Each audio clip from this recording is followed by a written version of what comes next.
Difference को eliminate करने के लिए जो प्रेशर डिफरेंस क्रिएट हुआ है, देखो लीफ लेमाइना में फूड है, इस लीफ लेमाइना से food phloem of the leaf में आ गया। फ्लोएम ऑफ द लीफ में जो फूड आ गया है तो इसमें लीफ के फ्लोएम में माने यहाँ पे सीड ट्यूब्स में कंसंट्रेशन फूड का बढ़ जाता है। अब फूड का कंसंट्रेशन जब सीड ट्यूब में बढ़ गया है तो ऑस्मोसिस से अदर सेल्स से ये वाटर को एब्जॉर्ब करने लगती है। जब सीड ट्यूब्स के अंदर वाटर आने लगता है, ऑस्मोसिस होने लगती है और वाटर जहाँ पे पानी ज्यादा होता है वहां से जहाँ पानी कम है उधर आता है, आपको पता है। तो ये वाटर जो है यहाँ पे शुगर ज्यादा है और companion cells and other sales में वाटर ज्यादा है, तो यहाँ से वाटर सीड ट्यूब्स में आने लगता है और उसमें शुगर भी है। इसकी वजह से वहां पे प्रेशर बहुत ज्यादा बढ़ जाता है और इस प्रेशर के बढ़ने से अब ये सीड ट्यूब में प्रेशर ज्यादा है, अब प्लांट के वो बॉडी पार्ट जो स्टोरेज ऑर्गन्स हैं उनमें रूट माने उनमें प्रेशर कम है क्योंकि वहां पे कोई फूड नहीं है, तो हाई प्रेशर से लो प्रेशर की तरफ फूड ऑटोमेटिकली गेट ट्रांसलोकेट होने लगता है। तो दोबारा इसको समझेंगे, मैं समझा रही हूँ अच्छे से। लीफ में फूड प्रिपेयर्ड है सॉल्युबल फॉर्म में, अब ये लीफ में जो फूड प्रिपेयर्ड है सॉल्युबल फॉर्म में लीफ लेमाइना से लीफ के फ्लोएम में ट्रांसलोकेट हो जाता है, किसकी हेल्प से? एटीपी की हेल्प से। और इस तरीके के ट्रांसफर को हम बोलते हैं एक्टिव ट्रांसपोर्ट। एक्टिव मींस कोई फिजिकल फोर्सेस वर्क नहीं कर रहे हैं, एटीपी की एनर्जी की हेल्प से हमने इस फूड को यहाँ से फ्लोएम में ट्रांसलोकेट किया। नाउ फ्लोएम में ये दो कंपोनेंट है, sieve tube and companion cell, तो जो सुक्रोज और ग्लूकोज डिसॉल्व फॉर्म में सीड ट्यूब में आ गई है, इसकी वजह से सीड ट्यूब में फूड का कंसंट्रेशन बढ़ गया है। इस कंसंट्रेशन की वजह से साइड के जो सेल्स है सब्सिडियरी सेल्स, इनसे तेजी से वाटर ऑस्मोसिस की प्रोसेस से सीड ट्यूब्स में आने लगता है। अब यहाँ पे प्रेशर बढ़ गया, ऑस्मोटिक प्रेशर बढ़ गया है क्योंकि now they are rich with water and sugar dissolved. अब प्लांट के वो ऑर्गन्स जिनको की एनर्जी की रिक्वायरमेंट है, there is a less pressure, storage organ less pressure के ऑर्गन्स हैं, तो यहाँ हाई प्रेशर क्रिएट हुआ है लीव्स के फ्लोएम में। यहाँ से उन रीजन में जहाँ जो कि स्टोरेज ऑर्गन्स है या जहाँ पे लेस प्रेशर है वहाँ से वाटर, वहाँ से ये फूड डिसॉल्व फॉर्म में ट्रांसलोकेट होने लगता है हाई प्रेशर से लो प्रेशर की तरफ। In this way the translocation of the food is achieved. Now, this is translocation and transportation. I have properly explained both. Now, the other part, that is excretion. So, I am going to teach you excretion in plant first. And now, we will learn the excretion in human beings. तो excretion in plants, ये एकदम totally different strategy use करते हैं plant. Excretion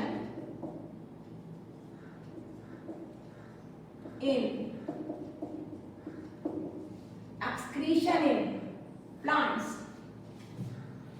plants की body में अलग से कोई एक्सक्रीटरी ऑर्गन नहीं है। What is the meaning of excretion? Removal of the waste material out of the body is called excretion. Photosynthesis के दौरान ऑक्सीजन एक वेस्ट है जिसको कि स्टोमेटा के थ्रू प्लांट लूज कर देता है। रेस्पिरेशन में कार्बन डाइऑक्साइड एक गैसियस वेस्ट है, वो भी स्टोमेटा के थ्रू लूज हो जाता है। मगर कुछ नाइट्रोजनस वेस्ट जो प्लांट की बॉडी में वेरियस बायोलॉजिकल या मेटाबॉलिक एक्टिविटीज की वजह से बनते हैं, उनको बॉडी के बाहर निकालने के लिए प्लांट के पास कोई स्पेसिफिक या स्पेशलाइज्ड ऑर्गन नहीं है, तो इसको बॉडी से रिमूव करने के लिए plant various different type of strategies use करता है। क्या करता है? आप लोगों ने सबने देखा होगा कि प्लांट के लीव्स, ट्रीज के लीव्स पतझड़ के मौसम में सारे लीव्स गिर जाते हैं, फिर फ्रेश लीव्स आते हैं। तो इन लीव्स के गिरने की क्या जरूरत है, गिराने की क्या जरूरत है? एक्चुअली प्लांट के जो लीव्स हैं, प्लांट सारे नाइट्रोजनस वेस्ट को लीव्स में स्टोर कर देता है। जब ये लीव्स में ज्यादा नाइट्रोजनस वेस्ट स्टोर हो जाते हैं तो लीव्स पेल येलो कलर की हो जाती है। and now the leaves fall off so that the nitrogenous waste get excreted. ये फर्स्ट स्ट्रेटेजी हो गई. दूसरी स्ट्रेटेजी रेजिन और गम्स. रेजिन और गम्स का क्या मतलब है? लैटेक्स, रेजिन, गम्स ये कुछ एक्सक्रीटरी प्रोडक्ट है जो प्लांट की बॉडी से बनते हैं. रेजिन और गम के फॉर्म में नाइट्रोजनस वेस्ट प्लांट अपनी बॉडी के बाहर निकालता है. आपने देखा होगा गम माने जिसको ईडेबल गम भी होता है, जिसके की डिफरेंट टाइप की स्वीट्स बनती हैं, तो ईडेबल गम है. या आपने कभी कभी कोई पत्तियां तोड़ के देखी होगी प्लांट की जिसमें से वाइट कलर का मिल्की सब्सटेंस निकलता है जिसको बोलते हैं लैटेक्स. तो ये सारे वेस्ट हैं जो प्लांट की बॉडी से नाइट्रोजनस वेस्ट निकल रहे हैं. तो प्लांट नाइट्रोजनस वेस्ट को रेजिन या गम या फिर लैटेक्स के फॉर्म में ओल्ड जाइलम्स या वैक्यूल में स्टोर कर देता है. वैक्यूल भी स्टोरेज है और प्लांट की बॉडी में बहुत सारे डेड टिश्यूज भी होते हैं, तो उनमें रेजिन, गम या लैटेक्स स्टोर हो जाता है. हमारे प्लांट ने अपनी लिविंग सेल से उसको एक्सक्रीट कर दिया और वो डेड सेल में जाके स्टोर हो गया. अब प्लांट के लिए वो भले ही यूजफुल नहीं है, मगर resins, gums they are very useful for other organisms like human beings. We use them. Now third strategy, the roots of the plants are in direct contact with the soil. Roots directly eliminate the nitrogenous waste into the soil. These are the strategies followed by the plants in excretion. अब अगला point है excretion in human beings.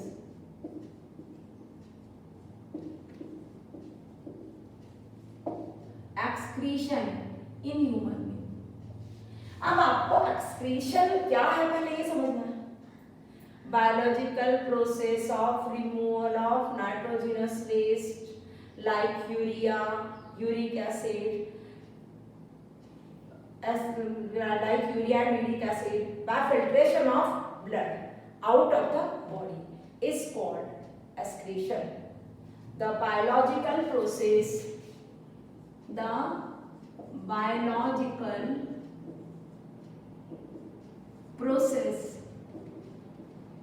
of removal of nitrogenous waste from the blood by the biological process of removal of the nitrogenous waste produced during various metabolic processes from the blood is called excretion. Nitrogenous waste कौन कौन से? Urea, uric acid, some organism में ammonia भी होता है. तो जो nitrogenous waste है ये ब्लड में इकट्ठे हो जाते हैं, get collected in blood, because blood हर एक ऑर्गन में जाता है. Throughout the body blood connected है because it is a connective tissue. तो वेरियस बायोलॉजिकल प्रोसेसेस होती हैं, न्यूट्रिशन होता है, हम उसमें अलग अलग टाइप के फूड खाते हैं. तो फूड जो हम खाते हैं उनमें ज़्यादा करके प्रोटीन्स का जो इंटेक करते हैं, तो प्रोटीन के डाइजेशन से एमिनो एसिड्स बनता है. यूरिया भी प्रोड्यूस होता है कई बार. तो जो amino acids, urea, uric acid, तो एसेंशियल अमीनो एसिड्स हैं. कुछ एंड प्रोडक्ट्स नाइट्रोजनस वेस्ट होते हैं हमारी बॉडी के लिए because they are no more needed, they are harmful and poisonous, need to be removed out of the body. तो urine का फॉर्मेशन यही प्रोसेस है. With the urine formation we remove, with the urine formation we remove the nitrogenous waste from the blood by the process of filtration. Now there is well developed and excretory system in human being. Now I am going to draw the excretory system in human being through which the filtration of blood takes place. There is a pair of kidney. Kidney are bean shaped. A pair of kidney present in the abdominal cavity. Pair of kidney present in the abdomen. ये kidney है. ये किस shape की होती है? Bean shape. Now pair of kidney से tube आते हैं. A pair of tube called, these conductive tubes are called ureters. Here is an elastic band called urinary bladder.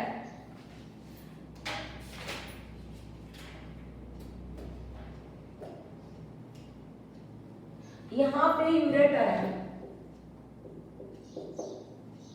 Left ureter, right ureter. Left kidney, right kidney. ये bean shape की kidney है. पूरा एस्क्रेटरी system है. ये draw हुआ है एस्क्रेटरी system of human being. तो इसके लिए मैं अभी आपको एस्क्रेटरी सिस्टम इन ह्यूमन बीइंग में यहाँ पे ये जो बने हुए हैं ये बता रही हूँ, एक्सप्लेन कर रही हूँ इनको. देखो जो एओर्टा है, हमने कहाँ पढ़ा है इसको? ट्रांसपोर्टेशन. तो एओर्टा जो रहता है वो ब्लड को, एओर्टा की ब्रांचेस होती है जो कि निकलती है हार्ट से. ऑक्सीडेटेड ब्लड एओर्टा के थ्रू बॉडी पार्ट को डिस्ट्रीब्यूट होता है. तो एओर्टा अकेला हर एक ऑर्गन तक नहीं जाता है. हर एक ऑर्गन के लिए एओर्टा ब्रांच आउट होता जाता है. तो एओर्टा की एक ब्रांच को हम आर्टरी कहते हैं. और ये जो रीनल आर्टरी है, रीनल ARTERY, ये ब्रांच ऑफ रीनल आर्टरी, एक ये और एक ये oxygen rich but filled with nitrogenous waste blood को किडनी में लाती है. ऑक्सीजन रिच है blood but it is filled loaded with nitrogenous waste. इसको ये किडनी में लाती है. अब यहाँ क्या दिखाया है? किडनी के नीचे भी तो हमारे बॉडी में यहाँ पे लोअर बॉडी पार्ट्स होते हैं, उनको भी तो एओर्टा की ब्रांचेस जाएंगी. अब दूसरा वाला भी बना रही हूँ, ये ब्लू कलर का बना रही हूँ. प्रॉपरली इतना स्केच वर्क नहीं कर रहा ब्लू वाला. I am trying to draw it but it is not working properly. Hence I think I should draw it in black color. No, I am drawing with blue color. Blue means loaded with nitrogenous waste. Sorry, blue means loaded with nitrogenous waste नहीं. Blue means it has high concentration of carbon dioxide. Blue means it has high concentration of carbon dioxide. Red means it is oxygenated blood. अब आपको एक और diagram बनाना है जो मैं पहले ही बना देती, फिर इसके साथ सबको पहले इसको समझाऊं पूरे एस्क्रेटरी और system in the human beings. Pair of kidney है जो बीन शेप होती है. एब्डोमेन में एक लेफ्ट किडनी और एक राइट किडनी है, दोनों किडनीज हैं. लेफ्ट किडनी और राइट किडनी, इनमें कुछ फंक्शनल यूनिट्स हैं.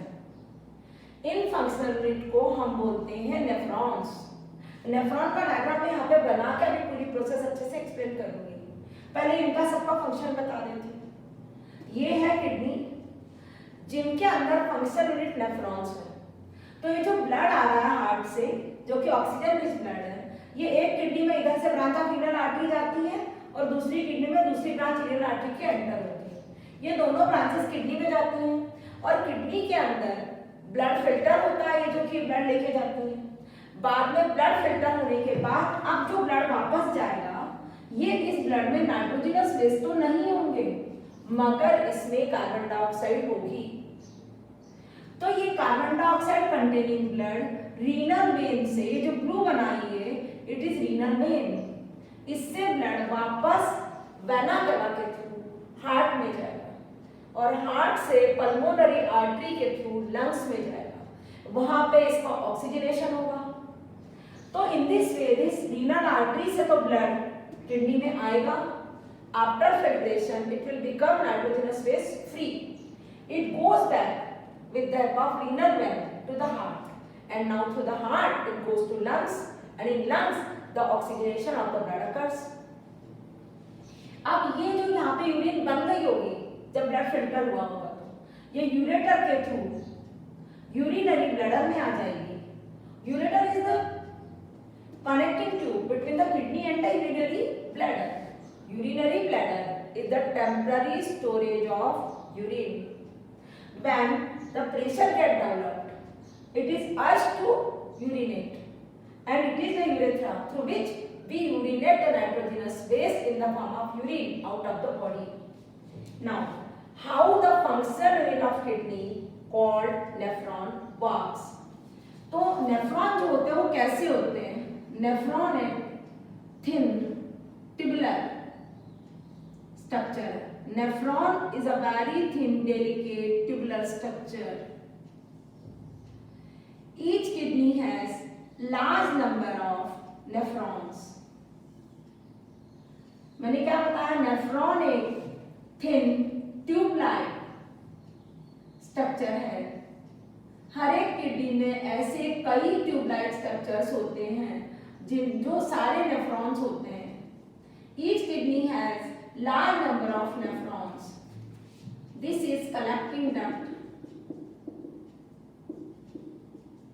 ये कलेक्टिंग डक्ट्स के ओपनिंग्स बने हुए हैं। लार्ज नंबर ऑफ नेफ्रॉन्स है। हर एक नेफ्रॉन वन बाय वन, एक ही सिंगल नेफ्रॉन है यहाँ पे कलेक्टिंग डक्ट में, यहाँ से ब्रांच ऑफ कलेक्टिंग डक्ट है, उसमें कलेक्टिंग डक्ट से जुड़ रहा है। यहाँ से दूसरा नेफ्रॉन जुड़ेगा, ऐसे तीसरा चौथा, ऐसे हर एक किडनी में बिलियन ऑफ नेफ्रॉन्स होते हैं। सारे नेफ्रॉन कनेक्टिंग डक्ट से जुड़ जाते हैं। अब ये कनेक्टिंग डक्ट है ना, इसमें ड्रॉप बाय ड्रॉप हर एक nephron drop by drop urine produce करता है। ये कनेक्टिंग डक्ट किसमें ओपन होती है? यूरेटर में। ये ड्रॉप ड्रॉप यूरिन करके यूरेटर से होती हुई यूरिनरी ब्लैडर में फिल होती है। अब आपको यूरिन बनी कैसे है वो समझना है, तो इसके लिए मैं प्रॉपरली समझा रही हूँ। ये नेफ्रॉन है, तो ये जो नेफ्रॉन है इसमें एक पूरा ही ट्यूबलाइट स्ट्रक्चर है, बहुत फाइन डेलिकेट ट्यूबलाइट स्ट्रक्चर होता है। इसमें यहाँ पे कप शेप स्ट्रक्चर है, उसको बोलते हैं बोमेन्स कैप्सूल। Bowman's capsule. अब ये जो रीनल आर्टरी है, रीनल आर्टरी किडनी में आई है, तो इसकी बहुत सारी ब्रांचेस हो जाती है किडनी में जाने के बाद।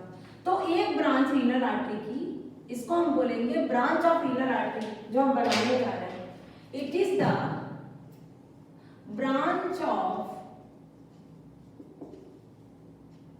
Renal artery. ये जैसे ही बोमेन्स कैप्सूल में एंटर होती है, बोमेन कैप्सूल क्या है? कप शेप स्ट्रक्चर है। किसका? नेफ्रॉन का। नेफ्रॉन क्या है? Functional unit of kidney. एक किडनी में कितने होते हैं? बहुत इनमेरस नंबर ऑफ नेफ्रॉन्स आते हैं। ये जो रीनल आर्टरी की ब्रांच आई है, इसके लार्ज नंबर ऑफ ब्रांचेस हो जाते हैं। जितने नेफ्रॉन्स होंगे उतने ब्रांचेस होंगे। हर एक ब्रांच एक एक बोमेन्स कैप्सूल में एंटर होगी। बोमेन कैप्सूल नेफ्रॉन का एक कप शेप स्ट्रक्चर है। ये कप शेप स्ट्रक्चर क्या कहलाता है? Bowman capsule. जैसे ही रीनल आर्टरी की ब्रांच बोमेन कैप्सूल में एंटर होती है, ये रीडिवाइड होती जाती है और क्लस्टर ऑफ ब्लड कैपिलरीज बना लेती है। रीडिवाइड होकर क्या बनाती है? That is cluster of blood capillaries called glomerulus. As it enters the bomen capsule, redivide to form a cluster of blood capillaries called glomerulus. ये glomerulus है। अब जब ब्लड रीनल आर्टरी की ब्रांच से ग्लोमेरुलस में आता है, ग्लोमेरुलस में क्लस्टर ऑफ ब्लड कैपिलरीज है। मैंने आपको इसके पहले वीडियो में बताया है कि कैपिलरीज बहुत थिन वॉल्ड होती हैं, उनसे बहुत सारे सब्सटेंसेस फिल्टर आउट हो सकते हैं। तो यहाँ पे जब ब्लड इसमें से फ्लो होता है ग्लोमेरुलस में से, तो उसमें से बहुत सारे सब्सटेंसेस फिल्टर आउट हो जाते हैं। क्या क्या फिल्टर आउट होता है? Water, sugar, salts, fats,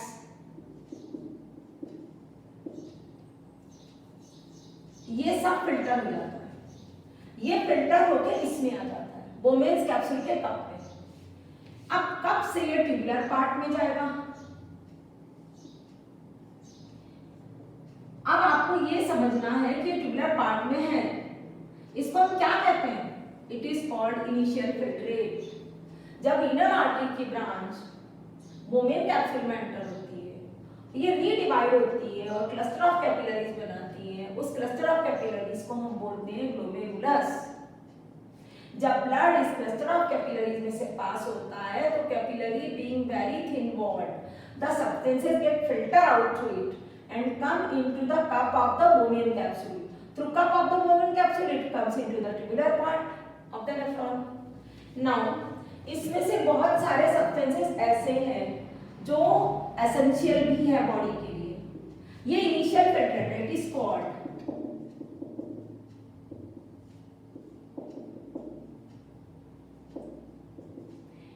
initial filtrate. अब इस इनिशियल फिल्ट्रेट में मैंने बता दिया कि आपको क्या क्या है। इनिशियल फिल्ट्रेट में ग्लूकोज होता है, कुछ अमाउंट में एमिनो एसिड भी होते हैं। शुगर माने water, glucose, amino acids,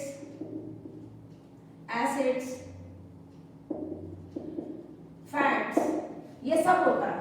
initial filtrate contain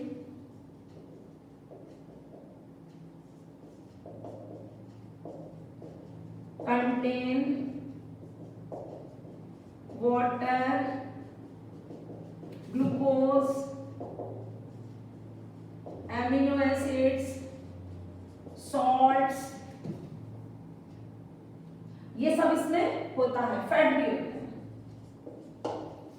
तो ये सारा इनिशियल फिल्ट्रेट में ये एसेंशियल चीजें हैं बहुत सारी। ये भी एसेंशियल है, ये भी एसेंशियल है। वाटर भी बहुत ज्यादा अमाउंट में होता है। सॉल्ट भी है जो कि बॉडी के लिए एसेंशियल है। फैट भी है जो बॉडी के लिए एसेंशियल है। और नाइट्रोजनस बेस तो होते ही हैं।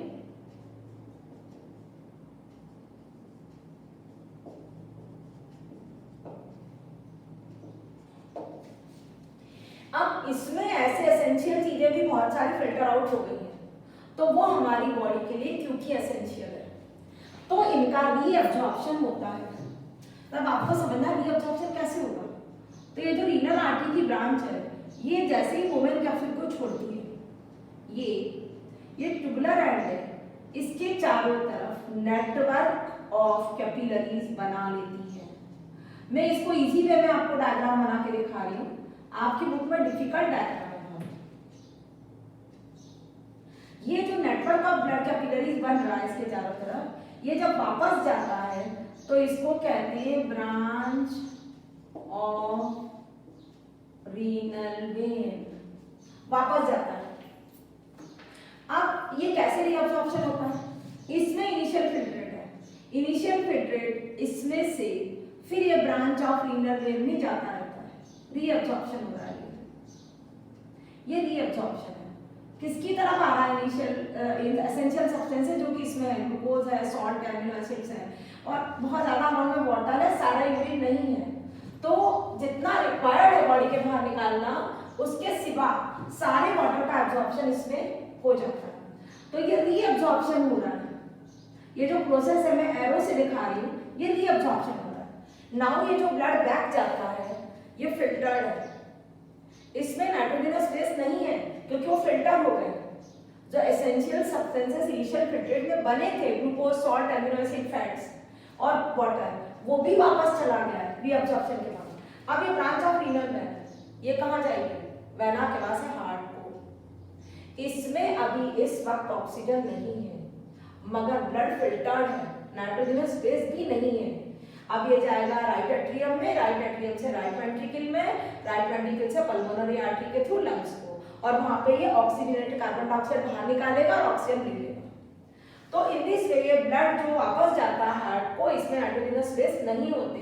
फिर हार्ट जो ऑक्सीजन रिच ब्लड पंप करेगा पूरी बॉडी को, उसमें नाइट्रोजनस वेस्ट नहीं होंगे। तो आपको ये प्रोसेस समझ में आ गई। अब जो इसके बाद रीअब्जॉर्प्शन होता है, तो बचे हुए में जो फिल्ट्रेट है, secondary filtrate, that is urine. Primary filtrate is not urine, again reabsorption occurs.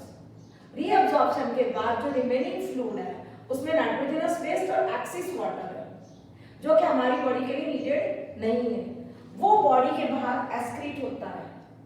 सारे ही नेफ्रॉन्स से कलेक्टिंग डक्ट में यूरिन कलेक्ट होती है, ड्रॉप बाय ड्रॉप। ये यूरिन यूरेटर के थ्रू यूरिनरी ब्लैडर में जाती है और यूरिनरी ब्लैडर के थ्रू बॉडी के बाहर एक्सक्रीट होती है ऐसे टेम्पररी स्टोरेज। तो मेनली क्या है कि नाइट्रोजनस वेस्ट, ये जो इनिशियल फिल्ट्रेट है, हर एक किडनी कितना इनिशियल फिल्ट्रेट बनाती होगी, कितना फिल्टर करती होगी? 180 लीटर पर डे फिल्टर करती है, मगर यूरिनेट तो हम 1 से 2 लीटर ही करते हैं मैक्सिमम। तो बाकी water get absorbed during the reabsorption process. इतना फिल्टर करती है हर एक किडनी, मगर वापस जा एक्सक्रीट केवल 1 to 2 लीटर यूरिन फॉर्म होता है। और फिल्टर कितना होता है? Up to 180 litre. बाकी वाटर का क्या होता होगा? रीअब्जॉर्प्शन। अब जो यूरिन का अमाउंट है वो किस बात पर डिपेंड करता है? कितने ज्यादा नाइट्रोजनस वेस्ट आपकी बॉडी में है और कितना ज्यादा एक्सेस वाटर का आपने इनटेक किया है। The amount of urine produce in the body depends upon how much nitrogenous waste are there in the body and how much excess water is there in the body. अगर water body में बहुत ज्यादा access में है तो urinate ज्यादा होगा, और अगर नाइट्रोजनस वेस्ट बहुत ज्यादा लोडेड है बॉडी के अंदर तो भी यूरिनेशन होगा। अब इसके बाद मैं बताने जा रही हूँ आपको कि आर्टिफिशियल किडनी क्या है और इसकी नीड क्यों पड़ती है। कई बार एक्सीडेंट से या इंजरी से किडनी में चोट पहुंच जाती है, या फिर कोई बॉडी में इन्फेक्शन आया है तो वो किडनी में चला जाता है, जिसकी वजह से किडनी काम करना बंद कर देती है। तो जब किडनी अपना काम करना बंद कर देगी तो बॉडी के ब्लड में से नाइट्रोजनस वेस्ट बॉडी के बाहर फिल्टर नहीं हो पाएंगे। तो इनको फिल्टर करने के लिए हम एक आर्टिफिशियल किडनी, वो डिवाइस है जो कि ब्लड के नाइट्रोजनस वेस्ट को डायलिसिस की हेल्प से रिमूव करती है। What is artificial kidney? It is an equipment that help to filter out the nitrogenous waste from the body in case of kidney failure, and this by the process of dialysis. What is artificial kidney? It is a device that filter out the nitrogenous waste from the body, from the blood in case of kidney failure by the process of dialysis. अब इसमें dialysis में क्या होता है, मैं diagram बनाने की कोशिश करती हूँ, आपको बता रही हूँ डायग्राम बना हुआ है आपके बुक में, बट मैं I am going to explain with the help of diagram. यहाँ पे कुछ ट्यूब्स होते हैं। Dialysis machine has some tubes. These tubes are have the walls of these tubes are semi permeable. In tubes की walls कैसी होती है? वो सेमी परमिएबल होती है। These tubes are interconnected. माने network of dialysis machine contain a network of tubes. Walls of the tubes are semi permeable, and this network of tubes is placed in a container which is filled with dialysing fluid. This is dialysing fluid. Tubes के बाहर क्या है? ये liquid है, इसको बोलते हैं dialysing fluid. ये जो डायलिसिंग फ्लूइड है ये यहां से पंप इन, यहां से पंप आउट ये है डायलाइजिंग फ्लूइड, डी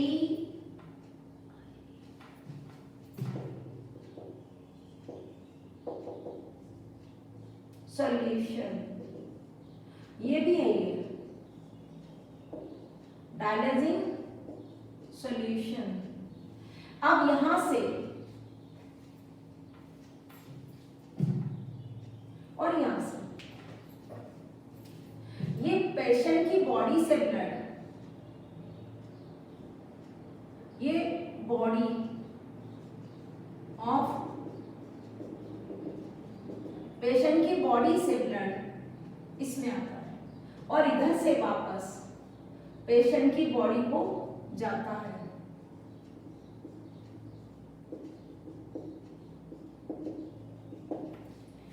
पेशेंट की बॉडी से ब्लड इन ट्यूब्स के थ्रू फ्लो होता है और वापस पेशेंट की बॉडी में जाता है आफ्टर फिल्ट्रेशन। इन ट्यूब्स में क्या फ्लो हो रहा है? ब्लड। ये जो डायलाइजिंग सॉल्यूशन है ये और ब्लड, इनका ऑस्मोटिक प्रेशर एक जैसा होता है, ना कम ना ज्यादा, माने उसमें फ्लूइड का कंसंट्रेशन एक जैसा होता है। एक बात केवल ब्लड में जाता है जो कि डायलाइजिंग सॉल्यूशन में नहीं है, that is the blood is loaded with nitrogenous waste. तो नाइट्रोजनस वेस्ट किसमें है? ब्लड में। ऑस्मोटिक प्रेशर दोनों का एक जैसा है, ब्लड का और डायलाइजिंग सॉल्यूशन का। तो ये ट्यूब्स हैं सेमी परमिएबल है, इनमें से नाइट्रोजनस वेस्ट फिल्टर हो जाते हैं और ये कहाँ आते हैं? डायलाइजिंग फ्लूइड में। डायलाइजिंग फ्लूइड में आते रहते हैं नाइट्रोजनस वेस्ट। अब ये जो डायलाइजिंग फ्लूइड है ये लोडेड हो गया नाइट्रोजनस वेस्ट से, तो यहाँ से ये खराब वाला जो कि नाइट्रोजनस वेस्ट रिच है वो बॉडी ये जो इंस्ट्रूमेंट से बाहर निकलेगा और नया डायलाइजिंग सॉल्यूशन हम इस मशीन में भरते रहेंगे और यहाँ से यूज वाला बाहर निकालेंगे। यूज वाले में नाइट्रोजनस वेस्ट लोडेड है। पेशेंट की बॉडी जिसकी की किडनी ने काम करना बंद किया है उससे ब्लड इन ट्यूब्स में से पास होता है और नाइट्रोजनस वेस्ट फिल्टर आउट होकर डायलाइजिंग सॉल्यूशन में चले जाते हैं। अब ये जो ब्लड जा रहा है पेशेंट की बॉडी की तरफ, ये नाइट्रोजनस वेस्ट फ्री है। तो ये आर्टिफिशियल किडनी जिसको हम डायलिसिस कह रहे हैं, इसमें और नेचुरल किडनी या जो ओरिजिनल किडनी है उनकी वर्किंग में क्या डिफरेंस है? दोनों ही नाइट्रोजनस वेस्ट फिल्टर करती हैं, मगर उनमें एक डिफरेंस है। इस किडनी में जो हमने रीअब्जॉर्प्शन दिखाया था, इनिशियल फिल्ट्रेट बनता है, रीअब्जॉर्प्शन दिखाया था, इसमें रीअब्जॉर्प्शन की प्रोसेस नहीं होती। तो I think I have finished the process of excretion in human beings also, but I am going to repeat that the excretory waste या nitrogenous waste to be excreted out of the body are urea, uric acid. In some organisms, it may be ammonia, but urea and uric acid are the main excretory nitrogenous waste.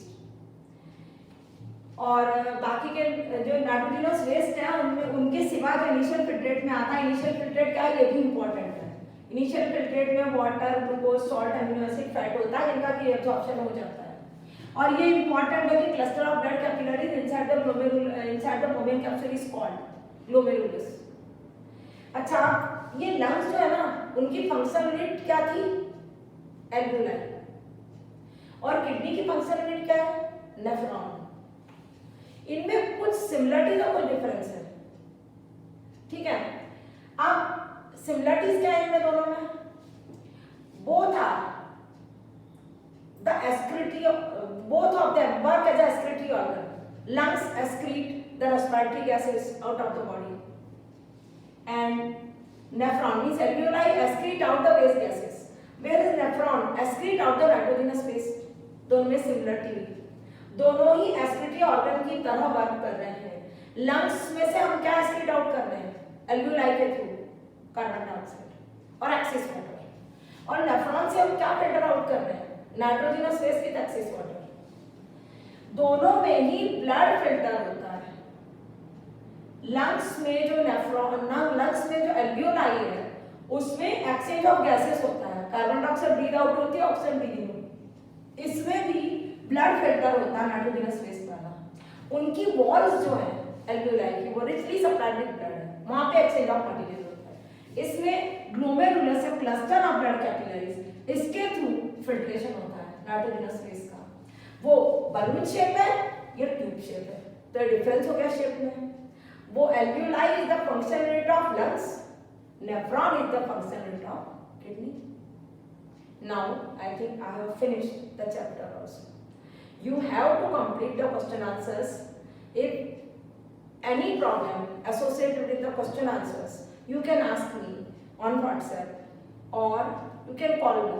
But please complete your chapter life process as well as chemistry 1. I have sent the videos on YouTube and links of the videos on the YouTube to WhatsApp. Please watch them carefully and try to learn them.